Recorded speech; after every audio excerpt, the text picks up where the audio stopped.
오늘부터는 출애굽기의 말씀을 보도록 하겠습니다. 이 출애굽기는 하나님께서 모세를 통해서 이스라엘 민족을 애굽에서 출애굽시키는 그 전 과정의 내용인데요. 1장부터 18장까지의 내용은 모세를 통해서 이스라엘 민족을 출애굽시키는 여정의 과정을 기록했고요. 19장부터 40장까지의 내용은 하나님께서 이스라엘 민족을 자기 백성 삼으시고 그들에게 율법을 통해서 언약의 관계를 세우는 내용입니다. 그러니까 하나님의 말씀의 법을 통해서 이스라엘 민족과 관계를 맺는 내용인데요. 오늘도 이 1장의 말씀을 통해서 구속사의 그 하나님의 섭리를 깨달을 수 있는 저와 여러분 되기를 축복합니다. 1장 1절에 야곱과 함께 각각 자기의 가족을 데리고 애굽에 이르러 이스라엘 아들들의 이름을 이러하니 르흐벤과 시몬과 레위와 유다와 이사갈과 스볼론과 베냐민과 단과 납달리와 각과 아세리요 야곱의 허리에서 나온 사람이 모두 70이요 모 요셉은 애굽에 있었더라. 이 야곱이 애굽에 내려갔던 그 인원의 70일의 인원은 자신의 자식들과 그 다음에 종들과 자신의 가족들 70명이 이 애굽으로 내려갔다는 그 내용을 기록하고 있는 것은 바로 창세기와 출애굽기를 지금 연결하는 것입니다. 6절에 요셉과 그의 모든 형제와 그의 시대의 사람은 다 죽었고 이제 요셉이 죽고 나서 그 이후에 세월이 흐른 겁니다. 무려 400년이라는 세월이 흘렀는데요. 그 400년 동안에 이스라엘 민족은 고센 땅에서 크게 번성합니다. 처음에 들어갈 때는 70명이 들어갔는데 그들이 출애굽할 때는 200만 이상이 되는 큰 숫자로 번성해서 그들이 출애굽을 합니다. 그래서 애굽인들이요 이스라엘 민족을 두려워했고 또 바로 왕이요 이스라엘 민족이 그 번성함을 보지 못하고요 핍박하는 그런 일이 벌어집니다. 7절에요 이스라엘의 자손은 생육하고 번성하나 번성하고 매우 강하여 온 땅에 가득하게 되었더라. 요셉을 알지 못하는 새 왕이 일어나 애굽을 다스리더니 이스라엘 민족은 생육하고 번성했습니다. 하나님의 큰 축복을 받아서 이방 땅이었지만 그곳에서요 200만 이상이 되는 큰 민족으로 번성했습니다. 그 당시에는 시대가 바뀌었어요. 왕조가 바뀌었는데 이 애굽의 왕조가요 18대 왕조인 투트모스 1세가 이제 즉위하게 된 그 시기였습니다. 이 투트모스 1세가요 이제 이스라엘 민족을 핍박하게 되는데 9절에 그가 그 백성에게 이르되 이 백성은 이스라엘 자손이 우리보다 많고 강하도다. 인구 비율도 그렇고요. 계속 이스라엘 민족이 번성하는 것을 볼 때 두려움을 갖게 됩니다. 나중에 이러다가 전쟁이 일어나는 거 아닌가? 나중에 이러다가 우리가 오히려 이스라엘 민족에게 지금 짓밟히게 되지 않는가? 이런 왕으로서 두려움을 갖게 된 겁니다. 10절에요. 자, 우리가 그들에게 대하여 지혜롭게 하자. 두렵건대 그들이 더 많게 되면 전쟁이 일어날 때에 우리 대적과 합하여 우리와 싸우고 이 땅에서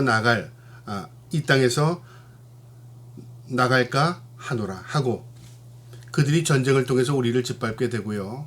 또 우리가 그들을 통제하지 못하도록 그들이 자유롭게 이 땅을 나가게 되기 전에 우리가 그들을 통제해야 되겠다.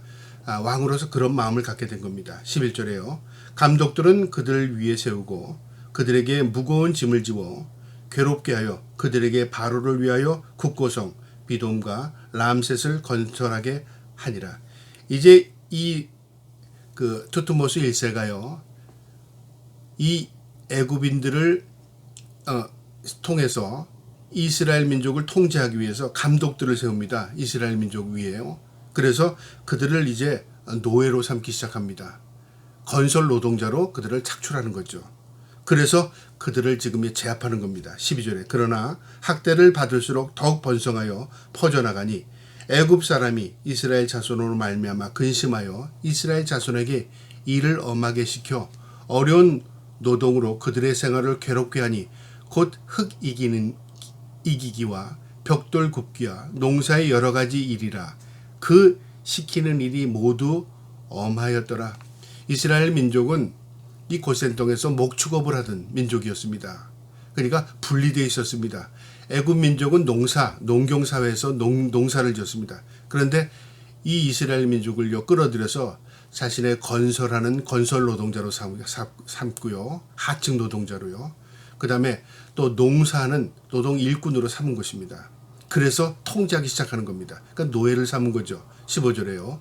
애굽 왕이 히브리 산파 십보라와 또 하는 사람과 부하라 하는 사람에게 말하여 이르되 너희는 히브리 여인을 위하여 해산을 도울 때에 그 자리를 살펴서 아들이거든 그를 죽이고 딸이거든 살려두라. 이 왕이 히브리 산파 가운데 우두머리 되는 두 산파를 불러서요. 이렇게 지시합니다. 이 유대인들이 히브리인들이 아이를 낳을 때 남자아이가 나면 그를 슬쩍 죽여라 그 말이죠. 여자아이가 나면 살려둬도 된다 그 말이죠. 그러니까 통제하는 겁니다. 그러니까 남자아이들은 이미 죽여서 그들이 나중에요. 번성해서 군사력으로나 어떤 자신들을 대항하는 일을 미리 차단하기 위해서 남자아이는 다 죽이라고 말한 겁니다. 그런데요. 하나님의 섭리가 이들을 사로잡습니다. 17절에 그러나 산파들이 하나님을 두려워하여 애굽 왕의 명령을 어기고 남자아이들을 살린지라. 이 산파들이 이 왕의 명령을 어겼다는 것은요. 목숨을 건 겁니다. 이 산파들은 히브리 사람들입니다. 유대인들이었다 그 말이죠. 이 유대인 지역에서 산파로서 일하면서도요. 그들도 하나님을 알던 사람들입니다. 그러니까 왕의 명령을 저버리고 오히려 이스라엘 민족을 살리는 일을 합니다. 자기는 목숨을 건 거죠. 18절에요. 애굽 왕이 산파를 불러 그들에게 이르되 너희가 어찌하여 이같이 남자아이들을 살렸느냐. 이제 왕이 신문하는 겁니다. 너희가 내 명령을 왜 어겼느냐 그 말이죠. 18절에 애굽 왕이 산파를 불러 그렇게 이야기하니까요. 19절에 산파가 바로에게 대답하되 히브리 여인은 애굽 여인과 같지 아니하고 건강하여 산파가 그들에게 이르기 전에 해산하였다이다. 우리가 손쓰기도 전에 이미 가보니까 아이들이 낳습니다. 집집마다. 그러니까 우리가 그렇게 한 게 아니라 그들 스스로 아이를 살렸는데 우리가 어떻게 죽입니까 그 말이죠.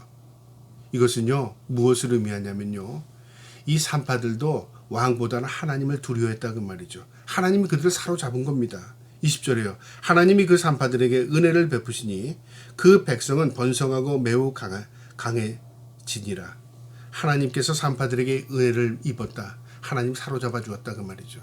여러분 이거 은혜라는 게 뭘까요? 내 뜻대로 내 생각대로 내 판단대로가 아니라 하나님의 뜻에 사로잡히는 게 은혜입니다. 은혜로다 은혜로다. 하나님 앞에 온전히 사로잡히는 인생. 그게 진정한 은혜를 입은 사람들입니다. 21절에 그 산파들은 하나님을 경외함으로 하나님이 그들의 집안을 흥왕하게 하셨더라.